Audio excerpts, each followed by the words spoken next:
I was never supposed to meet him like that, soaked, shivering, and holding a pregnancy test in my pocket. And he was never supposed to care. It was late October in Manhattan, the kind of night where the wind cut right through you and the rain seemed to target only the unlucky. I was both unlucky and unwanted. My role was simple: be a stand-in. A temporary warmth until his real intended came along. At least that's what everyone told me. That's what I told myself. But when I saw him standing under the awning of that corner bookstore, eyes dark with something I couldn't name, my chest betrayed me. My pulse skipped. My hands tightened inside my pockets as if they could keep my heart from spilling out. "Eli," he said, his voice low, almost careful, like he knew I might run, like he knew he'd chase me if I did. I hated the way my name sounded from him, not because it was unpleasant, but because it felt like a promise I knew he'd never keep. We had met 3 months earlier in a clean, sterile conference room at his family's estate. His father was all sharp suits and sharper words, explaining that their family needed an Omega for a very specific purpose. An heir. Nothing more. They offered stability, a home, medical care in exchange for me giving them a child. The real Omega, his fiancée, had backed out at the last second, citing emotional incompatibility. I was the perfect replacement. Disposable. At least I thought he saw me that way too. On our first night together, he didn't touch me. Not really. He stayed across the bed, hands behind his head, eyes fixed on the ceiling as if memorizing the cracks. "We don't have to make this harder than it already is," he'd said. I thought he meant for him. I didn't realize he meant for me. Now, standing in the rain months later, my fingers brushed the edges of the test in my pocket. I hadn't told him yet. I wasn't sure I should. He took a step toward me, the water beating on his dark coat. His cologne cut through the damp air, warm and steady, grounding me in a way I didn't want to admit.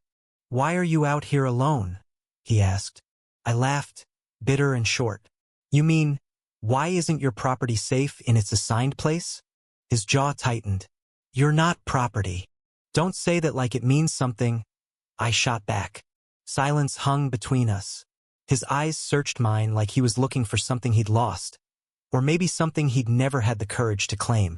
"I never wanted you to feel like a placeholder," he said finally.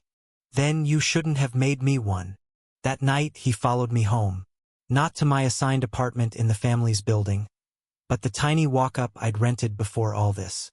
He didn't touch me when I let him in. He just stood there, dripping onto my floor, staring at the peeling wallpaper like it was the most tragic thing he'd ever seen. We talked, or maybe argued. I don't remember all of it. Only the way his voice cracked once when he said my name. Only the way his hand hovered at my cheek before he pulled back like he was afraid he'd break me. Somewhere in the middle of it, I realized the truth: he wasn't cruel.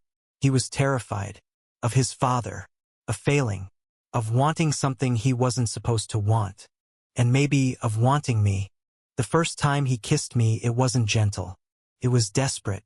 His hands were in my hair, at my waist, pulling me closer like he'd finally stopped running from himself. I could taste rain on his lips. I could feel the heat under his cold coat. "You're not replaceable," he whispered against my mouth.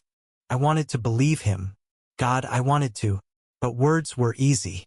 Leaving someone was easier. Still, when his forehead rested against mine and his breath shuddered, something inside me shifted. For the first time, I thought maybe, just maybe, I wasn't just filling in for someone else's role. Weeks later, I told him. About the baby. About the test I'd held that night. His reaction wasn't what I expected. He laughed. Not mockingly, but like he was exhaling relief he'd been holding for months. Then he cupped my face in his hands, his eyes wet. "You're my home, Eli," he said. "Not this apartment. Not the estate. You." And for the first time in my life, I believed someone when they said they wanted me.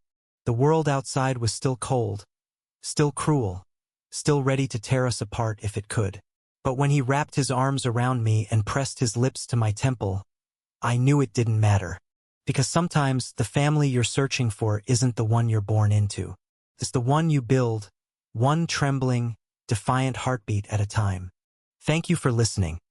Don't forget to like and subscribe to stay updated with the latest videos.